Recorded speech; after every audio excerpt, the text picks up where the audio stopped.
नमस्कार, मैं पंडित राजकुमार शर्मा हर शनिवार की तरह आज फिर राजमंत्र में आपका स्वागत करता हूँ।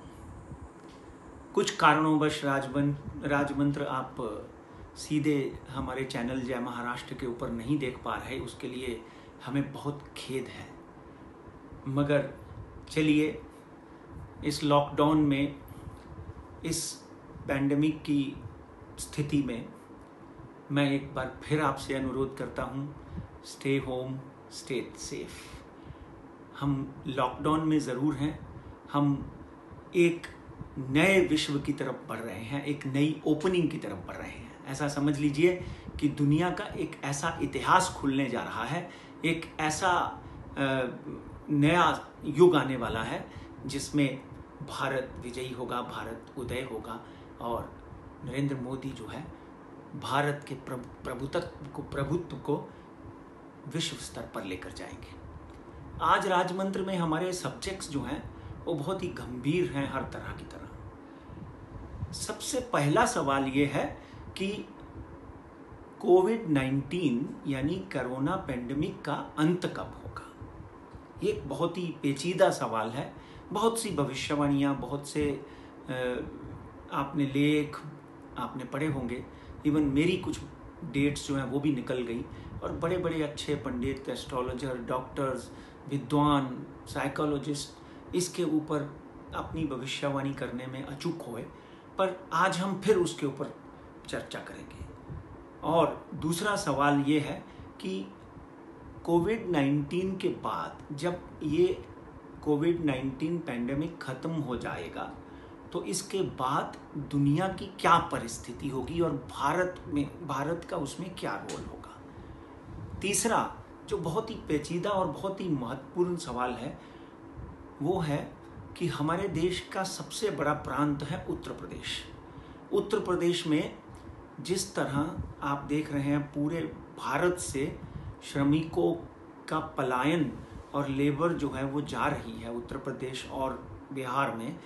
उत्तर प्रदेश के इस वक्त के मुख्यमंत्री जो हैं योगी आदित्यनाथ, क्या उनकी कुंडली में आगे आने वाले दिनों में प्रधानमंत्री पद के योग हैं। चौथा सवाल, महाराष्ट्र में मॉनसून कब उतरेगा। आखिरी जो आपका चहेता है, बहुत ही इंपॉर्टेंट, शेयर मार्केट किस तरफ बढ़ेगी और घटेगी। तो आइए सबसे पहले बात करते हैं कोविड-19 की कि ये इसका अंत कब होगा। हमने कुछ डेट्स दिए थे। 14 अप्रैल को सूर्य बदला, उसके बाद में अभी फ़िलहाल रिसेंटली 4 मई को मंगल शुक्र से अलग हो गया। उसके बाद वापस अभी एक और डेट जो है वो है 23 जून। 23 जून के में गुरु जो है वो शनि से अलग हो जाएगा। तो 23 जून तक डेफिनेटली इसमें कहीं ना कहीं ब्रेक या ये स्टेबिलिटी आती हुई दिखाई देती है। जिस तरह से ये पैंडेमिक बढ़ते जा रहा है, अमेरिका में 15 लाख, इंडिया में 1 लाख के करीब पहुंचता जा रहा है और बाकी देशों में आप रोज़ देखते हैं इसकी रफ्तार जो है वो तेज़ी से बढ़ी है।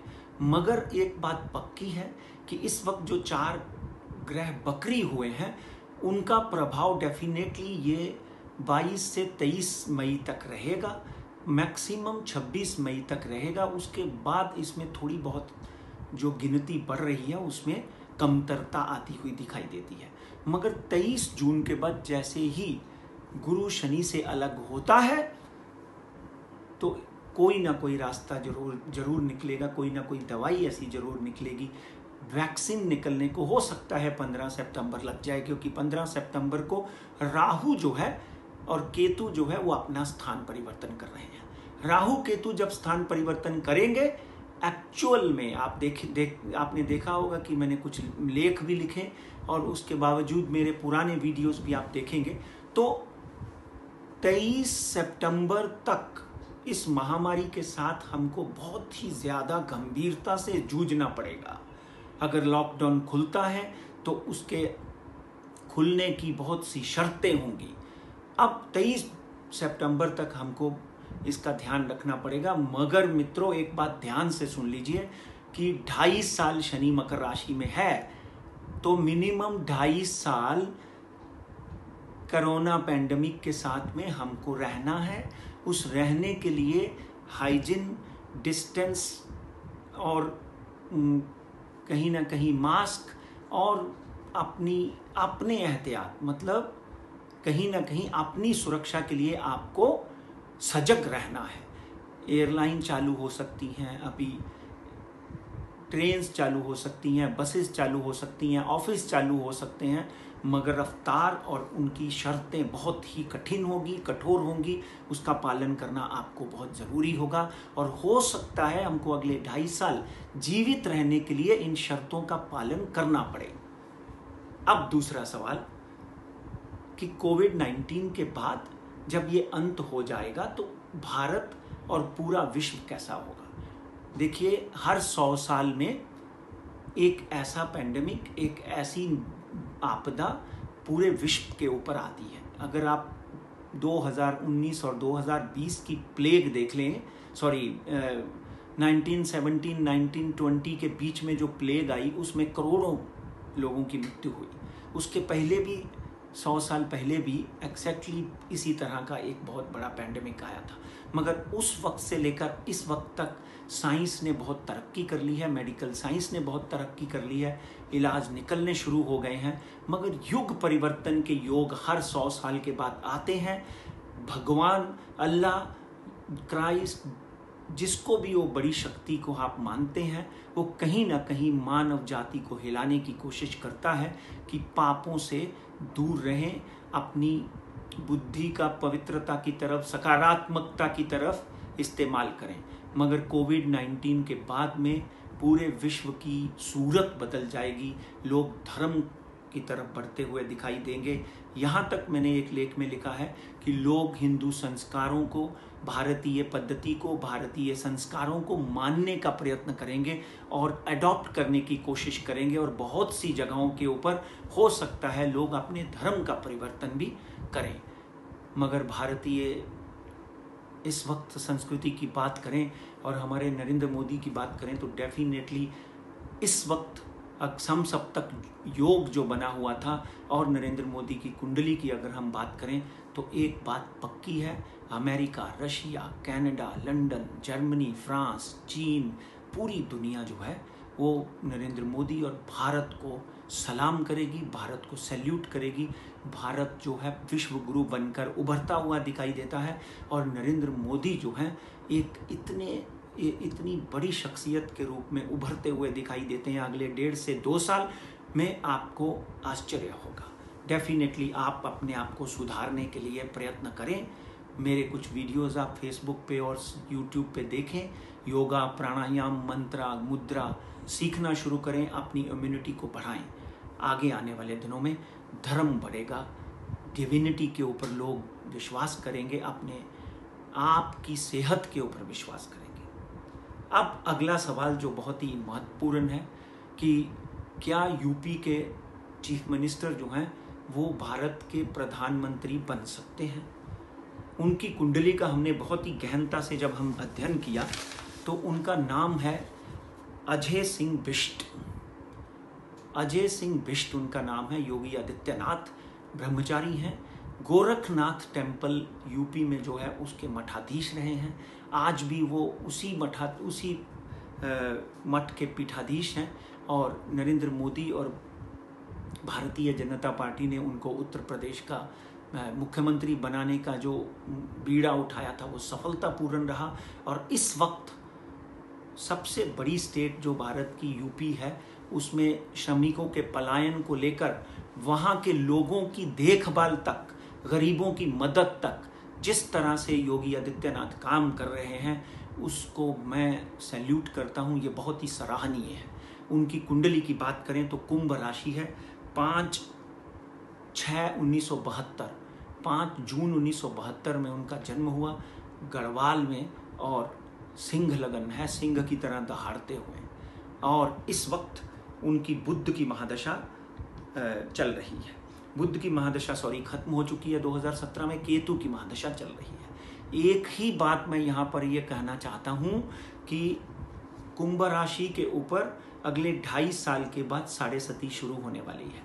योगी आदित्यनाथ जिस तरह के फैसले ले रहे हैं, जिस तरह हिम्मत दिखा रहे हैं, जिस तरह भारत को विजयी करने के लिए आगे बढ़ रहे हैं, जिस तरह नरेंद्र मोदी को का समर्थन हाथ से हाथ, कदम से कदम मिलाकर भारत को विजयी बनाने का प्रयत्न कर रहे हैं, इससे पूरे विश्व को ऐसा समझ लीजिए कि कुछ ऐसी संस्थाएं हैं जिनको उनसे घृणा हो रही है, उनको अपनी सुरक्षा का पूरा ध्यान रखना चाहिए। केतु की महादशा उनकी 18/2/2024 तक है। ध्यान रखना चाहिए कि कोई दुश्मन उनको हानि ना पहुंचा सके। ये बात समझ के ले लीजिए कि कोई दुश्मन उनको हानि ना पहुंचा सके। उसके बाद उनकी शुक्र की महादशा 2024 से लेके 20 साल तक शुक्र की महादशा है। डेफिनेटली एक बात पक्की है कि शुक्र की महादशा के 20 साल के अंतराल में योगी आदित्यनाथ भारत के प्रधानमंत्री बन सकते हैं और बनेंगे। इस बात में कोई दो राय नहीं कि भारत को एक ऐसे प्रभुत्व की जरूरत है जो नरेंद्र मोदी के बाद अगर हम किसी में देखते हैं तो योगी आदित्यनाथ की कुंडली में भी है, उनकी पर्सनैलिटी में भी है, उनके चरित्र में भी है। इसलिए मैं योगी आदित्यनाथ को ऑल द बेस्ट कहते हुए आगे बढ़ता हूं कि महाराष्ट्र में मॉनसून कब आएगा। आज हम कुंभ राशि, आज के दिन अगर हम बात करें तो कुंभ राशि में चंद्रमा चल रहे हैं। कुंभ के बाद मीन में चलेंगे, मीन के बाद में मेष में चलेंगे, मेष के बाद वृषभ में चलेंगे, वृषभ के बाद मिथुन में चलेंगे। तो 24 तारीख के बाद कभी भी प्री मॉनसून के दस्तक जो है 24 तारीख से 29 तारीख तक प्री मॉनसून की दस्तक जो है वो केरला में आपको मिलेगी। और मौसम विभाग जो है, हर बार मैं मौसम विभाग के विरुद्ध प्रेडिक्शन करता हूँ।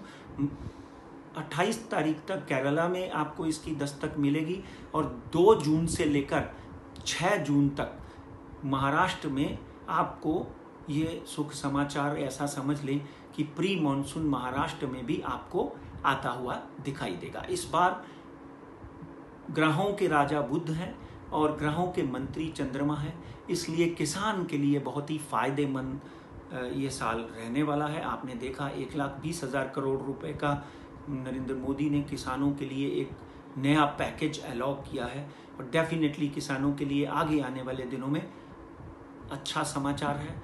उनकी तरक्की होगी, प्रगति होगी। बली राजा जो कहते हैं वो खत्म हो जाएगा। शेयर मार्केट की आखिर में बात करते हैं। मार्केट जो है 31,097 पे बंद हुआ। आज बुध जो है उदय हो गया है। बुध जब भी वक्री होता है मार्केट गिरती है। आपने देखा कल बाजार 300 पॉइंट गिरा हुआ था, लास्ट में बाजार ऊपर बढ़ गया 31,097 के ऊपर 31,097 पे बाजार जो है वो बंद हुआ। डेफिनेटली अगला हफ्ता बहुत अच्छा रह सकता है। पर्टिकुलरली मंडे, ट्यूसडे, वेडनेसडे में बाजार एक बार फिर 33,000 टच कर सकता है। नीचे का आंकड़ा आज भी मैं 30,200 का पकड़ता हूं। मार्केट में वॉलेटिलिटी चालू रहेगी। कोविड का इफेक्ट कह लीजिए, हमारी जीडीपी का इफेक्ट कह लीजिए, ये आपको दिखाई देता रहेगा। और निफ्टी का जो आंकड़ा है वो 9,000 नीचे का आंकड़ा है, क्योंकि बहुत ज़्यादा गिरते हुए और बहुत ज़्यादा बढ़ते हुए भी ये दिखाई नहीं देता। ग्रहों की ऐसी दशा है। और ऊपर का आंकड़ा जो है वो 9,500 का एक बार निफ्टी फिर छू सकती है। गोल्ड 50,000 रुपये पर 10 ग्राम हो सकता है। चांदी में भी बढ़त चालू रहेगी। और तेल पर्टिकुलर पिछली बार हमने बोला था कि $30 पर बैरल छू सकता है, अब $30 छू गया है और लग रहा है कि अगले 15 दिन में तेल के भाव जो हैं वो वापस $35 to $38 छू सकते हैं। तो आज के राजमंत्र में मैं आपसे इजाज़त चाहता हूँ।